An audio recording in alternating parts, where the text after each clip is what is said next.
Hey, what's up, everybody? Brotrio here, and for this month of May, we are coming at you with a pretty interesting video. We think we looked online for another video like it, and we couldn't find one. So we might have a Brotrio first for this one, but since we still have no Breath of the Wild 2 news, we are coming at you with our top 10 favorite Zelda maps. Now, it's not just the map, it's the overworld, stuff to do in the world, the sense of adventure, exploring the map, all of it. It's story and dungeons out the window. We're not counting these as part of the world. And now entrances to dungeons, that counts. Yes.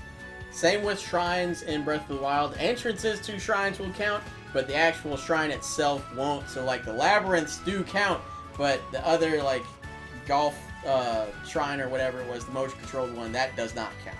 So, with the parameters out of the way, let's get on with the worlds.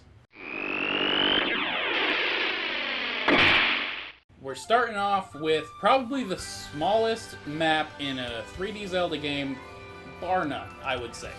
We're starting off with Majora's Mask. Now, the map itself is really good and it's really dense. The only reason it's this low is because it's a bit small and it just felt like there wasn't quite as much to do because of how small it was. However, they worked well with what they had. Yeah, I mean, Majora's Mask is a weird-ass game. We all know that. But, so in this overworld, you're finding these choo-choos and they got weird, like, lips. And it's like, Majora's Mask is insane. Majora's Mask just has the unique premise of every day being different because there's only 3 days and Nintendo works really hard making this a living, breathing world. Every character in town has their own schedule and everything they strictly adhere to. You can find out where they're going to be, what they're going to do. You can change it and then they do something different. The biggest example I can think of that I loved was Romani Ranch. You cannot access it because there's a big old boulder in the way. You can't get there until day 3 unless you do something about it. But if you do, be a Goron and roll around and win that awesome Goron race, that's another thing. You can get a powder keg and bring it to Romani Ranch and bust open that rock, and then you can go in and fight ghosts. And if you lose, this child gets her brain wiped. It is just so upsetting and weird that perfectly encapsulates Majora's Mask. You also get chased down by the Luigi brothers that want to get the milk. There's not much opportunity for swimming with Zora in the overworld, but man, it's fun to swim around that lake.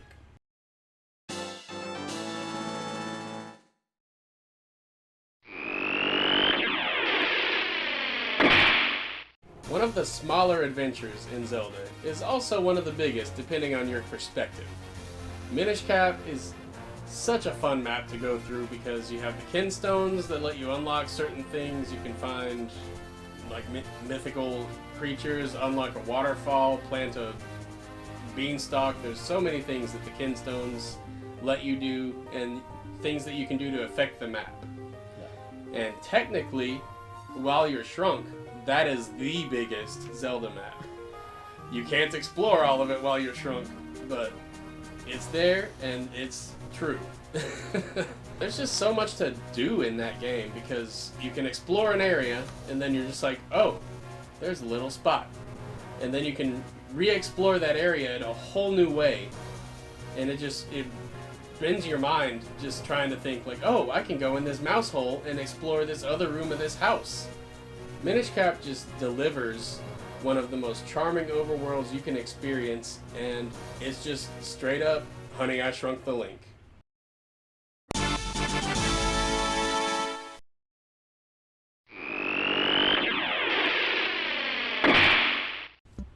This next overworld was a dream come true, literally. With Link's Awakening's overworld, every inch of it is jam-packed with goodies. It is one of the smaller ones, but it's also one of the most condensed open worlds to explore. Oh, yeah. And honestly, I think Link's Awakening probably does the best job in the franchise of doing the Zelda thing where like you can't progress somewhere until you get Rock's Feather, and then you're just like, oh yeah, all these holes, I can jump right over them.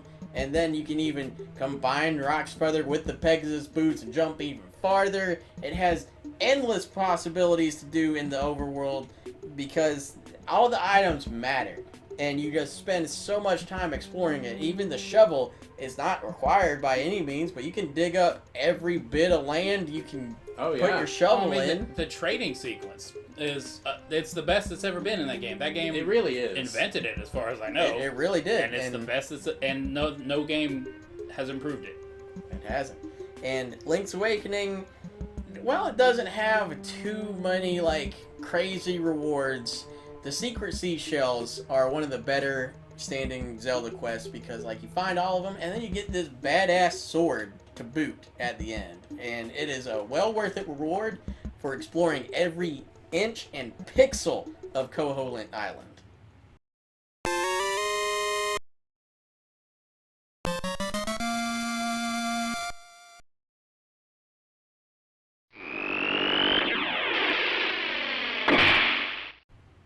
The Oracle games are such a joy to explore for any Zelda fan.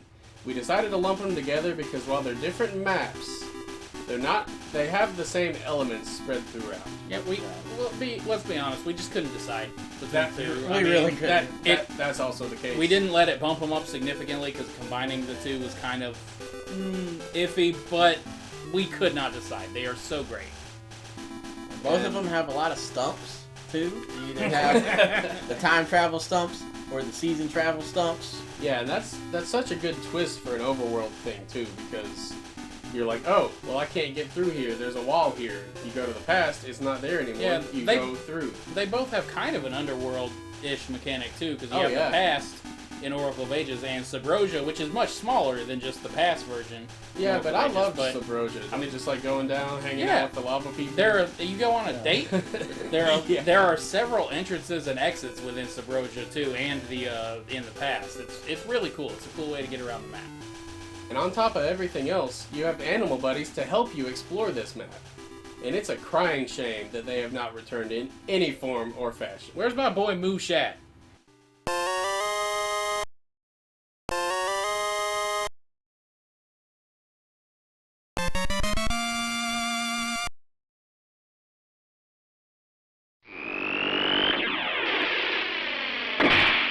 Some may see this one as a bit of a controversial pick. Now keep in mind, we're not saying the whole game is better. We're just saying we like the world better. We're going with Skyward Sword. And I hear you, it's linear. But I think they leaned into that linearity and did everything they possibly could in there because most of that game is packed with stuff to do. It's namely the woods, Faron Woods. That was one of my favorite sections. I love the Kikwis. The Kikwis are great. Yeah, that's one of my favorite races, that it's only in like one place. And you unlock little shortcuts while you're going. You just roll along down here. You can, with your slingshot, or you can like lower the vines and everything. It was cool. It was a path basically, but it was an evolving path. And I liked what they did in Skyward Sword a lot. I didn't like every single choice they made. I definitely didn't like how super linear it went. But how hard they leaned into it and how densely they packed this world really put a smile on my face. It would have been higher up if Skyloft had more to do.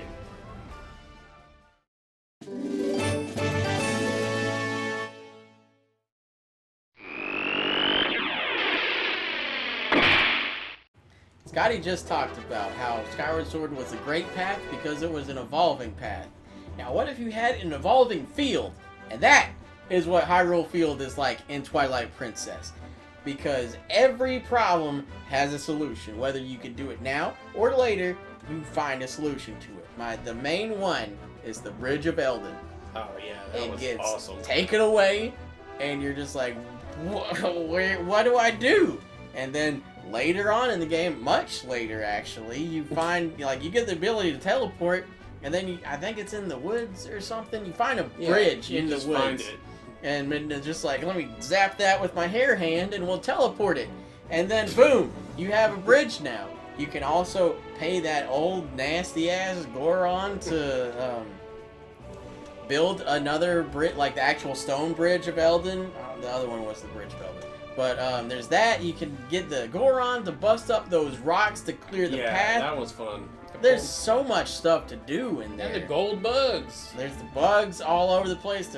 I do love some meaningless collectibles. Pieces that weird girl. You also get like a bunch of the more unique things in Zelda that make it feel like a lived-in world. Like the chews show up in trees in like moist areas, because like that is where they would thrive as an actual like organism. And it's just unique touches like that that really put Twilight Princess up there in my eyes as far as the overworld goes.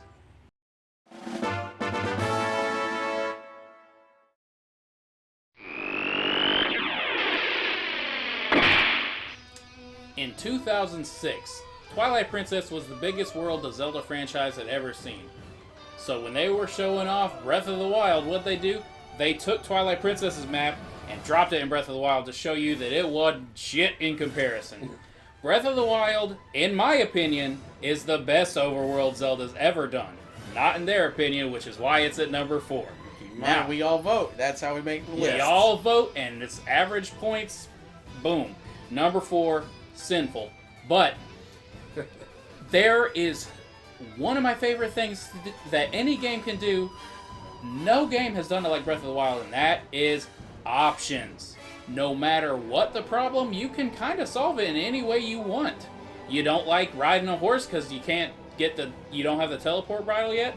It doesn't matter. Blow yourself up a little, ride on a rock after you hit it with the time stop move, and surf on the flying machine people make. Yeah. It's fine. Do whatever. Climb a mountain a little bit, jump off, glide to where you want to go. Surf on a shield. Find a bokoblin, don't feel like dealing with them, you just throw a bomb down there and blow them all to hell with their TNT barrels. They're gone. Shield surfing. Now, I think they went a little far with the Korok seeds. I don't know exactly how many unique Korok puzzles there are, but at first, every time I ran across a weird little rock was out of place or something, I was like, what happens if I take this rock and put this rock here? And boom, Koroks, baby. And sometimes they're that hidden, sometimes they're as obvious as a bunch of little things flying in there you gotta shoot with an arrow. Then you're discovering shrines. The side quests, while somewhat forgettable, not all of them, but some were like, but there were a ton. And I had fun doing pretty much all of them. At this Terrytown side quest, the best one, bar none.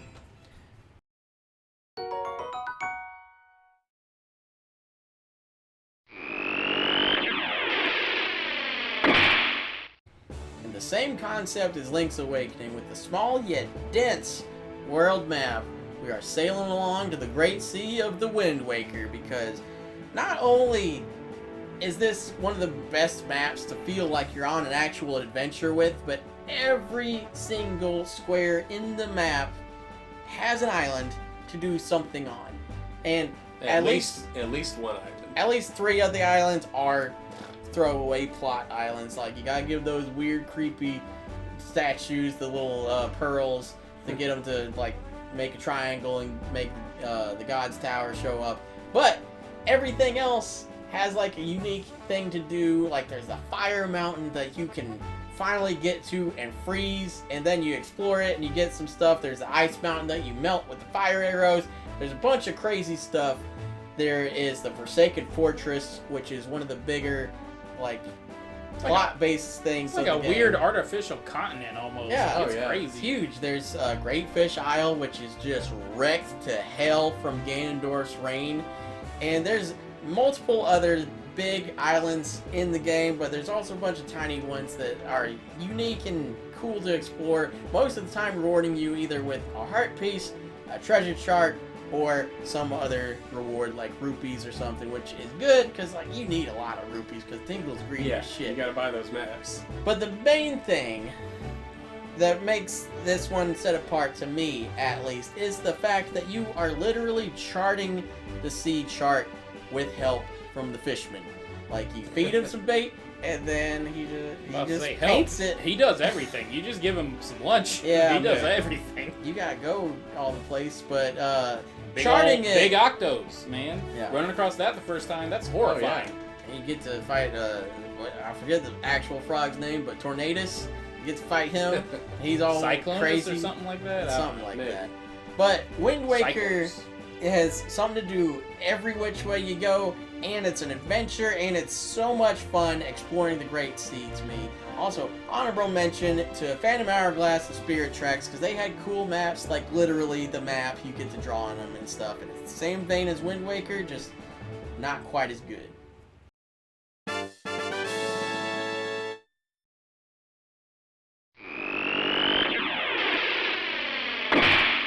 My personal favorite Zelda map is from Link to the Past. It's just a great game, well put together, everything's paced properly where you never really feel like you're going too far to get to anything, and it's so packed of everything you want to do. Those 2D ones just hit different. Yeah, too. like Like there's- there's something about them. There's treasures, there's dungeons, there's secrets to find. There's so many things to do, and then bonus, you get a whole second map to do with the Dark World. It's a mirror image of the other one, but that isn't bad because both maps are good, and both maps are really fun to explore and find new things in. And on top of that, we are linking in a Link Between Worlds because it's the same map. Yeah. I mean, Yeah, that's you gotta like- admit it.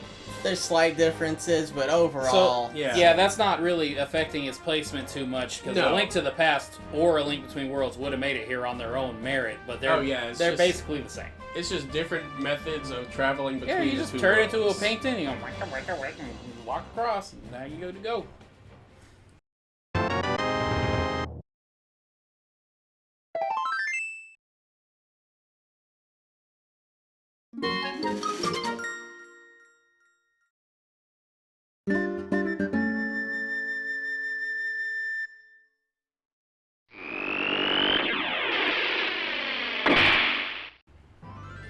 A lot of the time with our voting and averaging system, we end up with a unanimous number one. This is one of the few cases where none of the number ones on our list made it to number one of this list. Yeah, I But think it it was- was everybody's number two. It Or was close. close. It was far enough up there where it made itself number one, and that is Ocarina of Time. And I'm not detracting against Ocarina of Time at Oh no, all. I'm not mad. When you first hit Hyrule Field when you were a kid and had your shiny new N64, that was the closest thing to like a boner I could have gotten at that point. like Jesus. When I was, oh my God, I had Ocarina of Time. It's beautiful. When you for hit the time. Hyrule Field, oh man, it's still kind of mind-blowing, but that's mostly probably nostalgia thinking back when I was like, oh shit, this is all mine. And it's not just big. There's a lot to do. There's Tektites and Libras and all that crap running around. P-hats. P-hats, that's the one. Yeah. The horrifying helicopter they're monster. terrifying plants. in that game. I forgot all about it for a minute. There's that weirdo running around that you give the bunny hood to. That and side quests on side quests. Those masks and side quests are part of the world. Giving out those masks is one of the funnest parts of the game to me, even though it's only like 4. But I mean, there's weird little bouncy gravestones that you can hit to give you hints. There's cool, and when it turns dark, zombies come out to get you. The entrances to the dungeons, some of the most iconic in the series. You just shoot a bow and arrow at the sun and get fire arrows. That's not an entrance to a dungeon. I just moved real fast because I love Ocarina of Time. And it's got one of my favorite little touches too, because when you're nearing a new area, the other theme starts bleeding into it, and that blew my mind as a kid. It was amazing when you go into Gerudo Desert, when that song kicks in and it's zooming in, and there's all these ladies ready to arrest you. I was like, dude, what? That song made that scene for me. I love this game so much.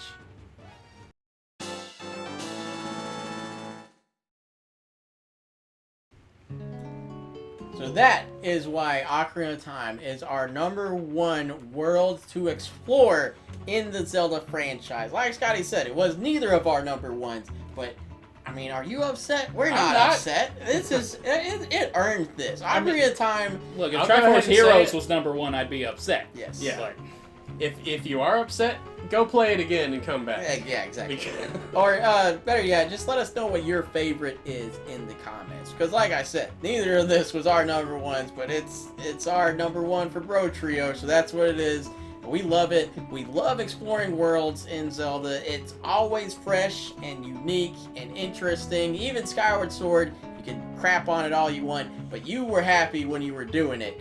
And that is why we like the worlds in Zelda. So let us know what you like, and be sure to like, comment, and subscribe on all our videos, and we'll catch y'all next month with a new Zelda one.